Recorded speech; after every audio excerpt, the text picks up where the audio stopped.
Welcome, foolish mortals, to another episode of the HitchHiking Hosts Show. I am your ghost host, Wes Troop, and I'm back with another special episode of the HitchHiking Hosts Show called HitchHiking Hosts 101, where I give you the history of a Disneyland attraction, or Disney World attraction, or wherever it may be. But we're gonna keep going in the timeline, so we're still back in 1955, so Disneyland it is. We're continuing our way right down the middle of Main Street, U.S.A. That's right. And this time we're going to be talking about the Main Street vehicles.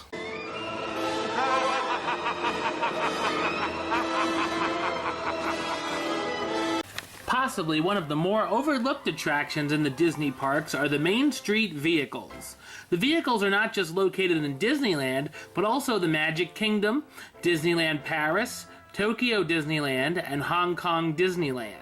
The idea to bring the vehicles into the park was Walt Disney's, as he felt it would be a great fit to see turn-of-the-century vehicles taking trips down Main Street, USA. There wouldn't just be one kind of vehicle, but a few different types to reflect the times.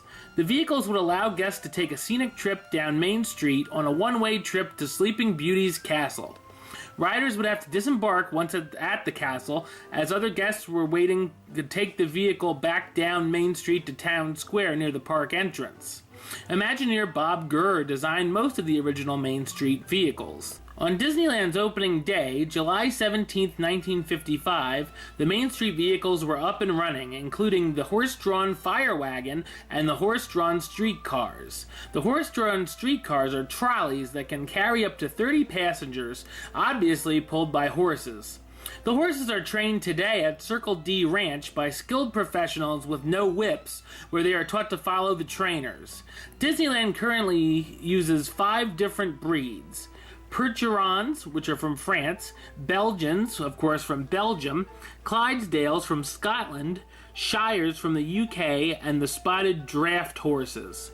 The horses work 4 hours a day, 4 days a week. They are driven to and from their stables and have individual water fountains. They also get a private beauty shop, custom-tailored suits, and sport rubber-soled shoes. The popular singing group, the Dapper Dans, used the horse-drawn streetcars for their performances. Because of the popularity of the attraction, more vehicles were being planned. On May 12, 1956, a red horseless carriage started operating. The horseless carriages, also known as jitneys, are modeled after cars built in 1903 and are 2-cylinder, 4-horsepower engines with manual transmission and steering. The vehicle allows riders to sit in the front seat or a back bench of the car. Later that year in August, another Main Street vehicle named the Omnibus was added to the roster. It's modeled after a 1920 New York City double-decker bus and can hold up to 45 guests. In December of 1956, a yellow horseless carriage began operating as well. The following December, a second omnibus was brought in to haul guests down Main Street as well. August of 1958 would see the addition of another Main Street vehicle known as the fire truck. The old-fashioned red engine didn't only take guests on their one-way trip, but was driven around the park by Walt Disney himself before the park would open for the day. It has also been used to host celebrity guests and used in parades. With the addition of the fire truck, the horse-drawn fire wagon ceased operating in 1960. When Imagineers were planning what attractions to bring to Walt Disney World, the Main Street vehicles would be making their way down the Magic Kingdom's Main Street as well. As in Disneyland, the vehicles took riders on a one-way trip down Main Street to Cinderella's castle this time, or from the castle back to Town Square. The Main Street vehicles began operating on the Magic Kingdom's opening day, October 1st, 1971. This included the fire engine, which is number 71, obviously a reference to the year that the park opened, and has a working siren, the horse-drawn carriage, 2 horseless carriages, with one being yellow and black and the other red and auburn, as well as the omnibus.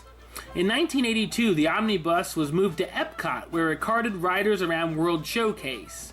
For Mickey's 60th birthday in 1988, the bus was decorated for the party, and it carried various characters around the lagoon for a show. In 2005, the omnibus was once again in use, this time driving various characters around Future World as part of a moving character meet and greet. The omnibus is now back running at the Magic Kingdom for guests to enjoy. While the omnibus was park hopping at Epcot, the Magic Kingdom added 3 more horseless carriages, which were red, blue, and yellow.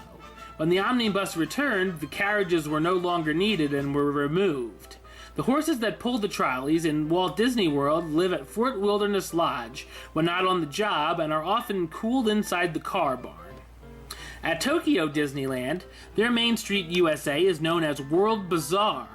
Because World Bazaar is always crowded and there's no plaza for vehicles to turn around, only one of the Main Street vehicles came to the park. The omnibus debuted with the park on its opening day, April 15, 1983. Unlike Disneyland and the Magic Kingdom, this omnibus doesn't offer one-way trips around down Main Street, but a grand circle tour of Tokyo Disneyland's plaza. The Main Street vehicles found at Disneyland Paris include some familiar and different. These vehicles also opened on the park's opening day, April 12, 1992. The fire truck, horse-drawn streetcar, and the omnibus escort riders to either end of Main Street USA, as do a few new additions. The limousine fits up to 8 passengers, allowing you to travel in old-fashioned luxury, with the twist of a gas-powered engine pulling you along. In the spirit of the horseless carriages come the Mercer, which only accommodates 2 guests at a time. The Mercer is a small, cream-colored, open-top car. Finally, the Paddy Wagon, which holds 8 riders, is a classic police van you can take the trip down Main Street in. Handcuffs are optional, unless you're Anastasia Steele. Alright, our final stop, Hong Kong Disneyland, also has the Main Street Vehicles attraction, which once again opened with the park on September 12, 2005. Included are the Omnibus, Paddy Wagon, and the Main Street Taxi, which is an elongated horseless carriage. Keep in mind, if you'd like to ride the Main Street vehicles in any park, they do not run during parade times and usually only operate until early evening. The best bet is to check the Times Guide or ask a Main Street cast member. For those who aren't in a rush and could use a boost down Main Street or want to try something different with their vacation or trip, the Main Street vehicles make a fun and relaxing mode of transportation. Confession time. I've never ridden any of the Main Street vehicles to my memory, unless I did when I was really little, but I don't think I did. Because, to tell you the truth, I really am only on Main Street going into the park and going out at night.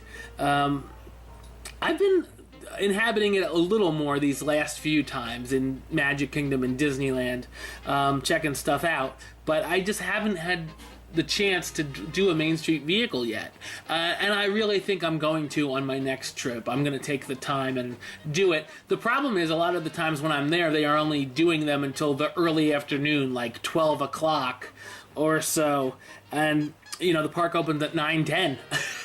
9 o'clock, 10 o'clock, whatever. So I'm checking out the big rides at that time. Splash Mountain, Space Mountain, you know. So maybe like with Disneyland, I was there, you know, 3-4 mornings. So maybe one morning I'll just have to check it out. Or if I go to Magic Kingdom next time, I'll just have to put some time in there to check one of them out. On the second day at Magic Kingdom or something. But yeah, it's something I would like to do. A lot of times they're booked too. You have to wait in line.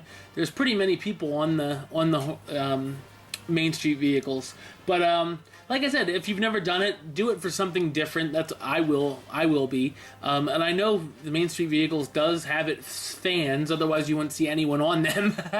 So it's, like I said, a nice mode of transportation in the afternoon if you become tired of walking or want to save some steam and you're not in a big hurry. Obviously, don't board these to get to the first big ride of the morning. Like, don't say, oh, I'll wait for the horse-drawn carriage that'll take me to Splash Mountain, because by the time you get to that end of Main Street, then you have to go to the hub anyway from Frontierland, so you'd just waste some time there. But anyway, I wouldn't do it as a mode of transportation to get somewhere fast. Do it as an attraction to get you from one end of the street to the other, basically.